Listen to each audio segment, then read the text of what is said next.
যেটা বলতে চেয়েছিলাম, আপনি সত্য বলুন। ওনাকে সত্যই বলতে থাকুন। সত্য বলতে বলতে খুব ক্লান্ত হবেন না। সত্য বোঝাতে থাকুন, সত্য বলতে থাকুন।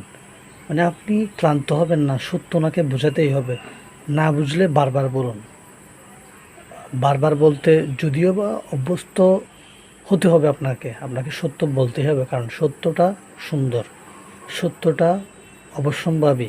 সত্য অবশ্যই সত্য। সত্য মুক্তি, সত্য সুন্দর, সত্য সাহস, সত্য নির্ভীক, সত্য সমুজ্জ্বল। অতএব আপনি সত্য বলতেই থাকুন। সত্য বলবেই, সত্য বলবেই, সত্য বলবেই। তার মানে আপনাকে সত্য বলতেই হবে। সত্য নিয়ে আপনাকে কোনো আপোস করা যাবে না। সত্য বলতেই হবে, সত্য বলতেই থাকুন। সৎ সৎ